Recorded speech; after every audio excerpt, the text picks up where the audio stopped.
I'm Logan Crawford, and right now on Spotlight, we're diving into Jeff DeVore's groundbreaking work, Sex as a Journal for Your Life. This unique journal isn't about someone else's ideas on sexuality. It's a personal journey to self-awareness, inviting readers to explore their own emotions and experiences. Join us as Jeff explains how this interactive journal helps us unlock our true selves and embrace intimacy in new, transformative ways. We're delighted to have this very talented author join us here today on Spotlight. We thank the team at Atticus Publishing for helping us put him in the spotlight today. And we ask viewers like you to support authors like him by subscribing to our channel and by purchasing his amazing book. The links are below this interview. Jeff, great to see you here today on Spotlight. Thank you. Thank you. It's great to be here, Logan. Thank you. It's great to have you on the show. This really is an inventive book, something truly different. How did you come up with the idea? I was sitting on the couch one night and I wanted to write, and then the thought came to my mind, oh, well, when you're ready to write a book, write what you know. And I thought, what I knew was of great interest I have always had in my life with human sexuality. And then it occurred to me, I know what I know about it. And yes, there are psychological volumes and all those reference books. But then it occurred to me, each person is the expert on his or her sexuality. What they like, what they don't like, what they've tried and didn't work, what they wish they had tried and didn't work, what they'd like to do with their partner, but all of those things. And on the entire spectrum, from the wonderful love that can be involved with sexuality to the fear and other negative thoughts. And so I selected at random 105 words, some of which people resonate in positive ways with sexuality. For instance, I have a couple of words here: sex as art, sex as creative, and invite people in the journal, which is on the left-hand page, sex, and on the right-hand page is the word. And I encourage people to do a bit of writing about it, maybe draw some pictures, make some marks, something that takes that energy that many of us store inside about various aspects of our lives and externalize it in a way. And then share it with your spouse, with a partner, with another trusted person, a therapist, a spiritual guide, with whomever can ask questions. And whoa, thank you. So that was the intent of the book. So you would like people primarily to use this book on their own and then perhaps share it with the partner. It's not a couples exercise that they could do together, or is it both? You could do it together with a partner. It can be both. And I have led workshops. I have the words all on laminated cards, and I have a few here like this. The words are all on individual cards. I spread the words out on a table and invite the participants to walk around the table and pick a word that for whatever reason resonates with them. And then sit, write for 5 minutes, draw pictures, whatever. And then if they want to, share that with another participant. And we do that a few times. And then toward the end, I open up the time. If anyone would like to tell us the word you chose and what works about it, anything that you, and so people have the experience in a safe environment, talking about something that for many people is, whoa, we don't want to talk about that. Exactly. A lot of people, Yes, it's kind of a taboo subject to talk it about it, is. maybe It outside of the is. bedroom, and Yes. sometimes talking outside of the bedroom is a healthy thing to make Can sure that both are because talking in the satisfied, bed. that needs are Yes. being met. Yes, exactly, and to be intimate. Yeah. How has your Mhm. background as a pastor and life coach shaped your perspective on sexuality?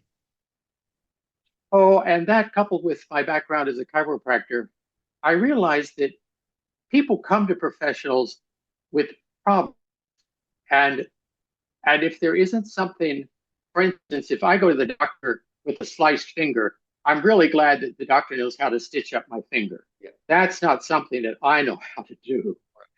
But many of these internal exiles that we carry, things that we've tucked away, when we experience a safe environment in which I can begin to, oh, name it. And naming it is the first step, because what the words in this book can do is to trigger somebody naming something that he or she has been tucked away, and then to own it. Oh, this really is my stuff. What am I going to do with this? Yeah. And some of us are in a position where I realize, wow, I can do something different with this. Others of us need some support, some help, a loved one, a therapist to coach us in a way. And so, in those three areas that I dealt with, I became aware of, yes, that sometimes people truly needed my expertise, but other times the best thing I could do was to support the person into stepping into his or her own strength and power and creativity. And I just love that part of my work. Yeah, absolutely. And that's why you see each person as the expert on their own sexuality, Yes. because they Yes. know what they know. Yeah. Yes. Amazing. Amazing. Exactly. How do you feel journaling about sex can improve self-awareness? In my experience, journaling, I have done a lot of journaling. And as I talk with other people who journal, it's when we have thoughts, feelings, experiences for whatever reason that we have kind of tucked away, for whatever reason, that is what I understand to be a protective mechanism, where we're just protecting something that I don't want to look at, or might trigger memory of pain or fear, whatever that is, that when I take the courage to use my muscles to write it down, because as others have documented, anything that I store is literally stored in muscles somewhere. It's stored somewhere. And as we use our muscles to begin to disclose, and even sometimes just making some scratches or something, and then, oh, that reminds me of a word, in whatever extent I have externalized some of that energy that I have kept tucked away for so long. Yeah. And as I externalize that physically, I'm more at peace within myself. And that physical well being also triggers a greater sense of mental and emotional peace. Like, oh, that's what that was about. Yep. An aha moment, if you would. Yes, yes, In the book, you include both positive and negative trigger yes, words. Why is that? yes. That is because if all I included was positive words, then a person using the book would say, you have no idea some of the negative stuff I've experienced in my life having to do with sex. That isn't fair. Of course, if Right. I included only negative words, well, then that wouldn't work. And in fact, in an original edition, before I went to print, I had the words listed alphabetically, and the first word alphabetically was abuse. Mm. And I took it to a kind of therapist, and the person said, I wouldn't recommend that you open a book with the word abuse, because Right. for some people that is so tragic that they're just going to shut down right away. Right. But then I chose to do both because people interpret words differently. And just as an example that I have used, that if I say sex as bondage, there are some people who will say, if you think you're going to tie me up, oh, that is not going to work. Right. But for another person, it might be, oh, where's the rope? I've been waiting for this all my life. That's funny. So I don't Exactly. know. Different I strokes for don't different know. folks. What's viewed as a Yes, negative to one might be a exactly. positive to the other. And Exactly. the Yes. intimacy between people in bedrooms is tough to analyze from afar. You know, Yes. whatever works within the Yes. context of a couple, provided that they're safe and happy and fulfilled. People And make, that's what I'm hoping in, or excuse me. Oh, that's what I'm hoping in the book, is that it's not so much about analysis, because it can be such, oh, well, let's see, I thought about this, but what's down here in my heart right, and what's in my gut? Right. It's wanting to be known and loved and valued. So Exactly. Do you think people mistake or confuse sex with intimacy? intimacy can include sexuality.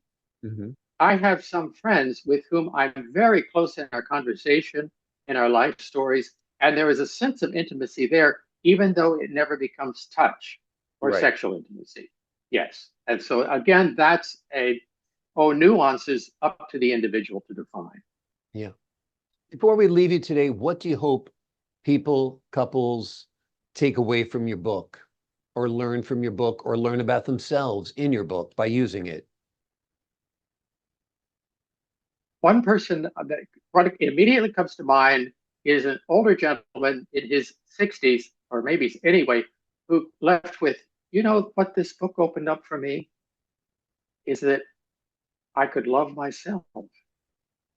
Mm, I've never known that I could love myself. mm, I said, good for you. yeah. You have the capacity to love yourself. Yeah. And so that kind of awareness that is something new and expanding and affirming for a person, good for you. Exactly. Yeah. A wonderful journey of self-discovery, a wonderful journey Yes, of discovery together as a couple. I think this book provides yes, all of that. And like you said, it's tailored for each individual couple because yep, each couple's book will be different. This yes. book is called Sex as a Journal for Your Life. It is a unique journal that isn't about someone else's ideas on sexuality. It's a personal journey to self-awareness, Yes, inviting readers to explore their own emotions and experiences. And yes. I think it's a vital tool for individuals and couples to find out what's going on here, what's going on in the bedroom, and how they can make themselves better, stronger, more loving, more intimate, and more lasting as a couple together. Jeff, thank you so much for joining us here today on Thank you. Spotlight. Thank you. I appreciate your time. To the folks at home, I'm Oh. Logan Crawford, thanking you for your time this time. Until next time on Spotlight.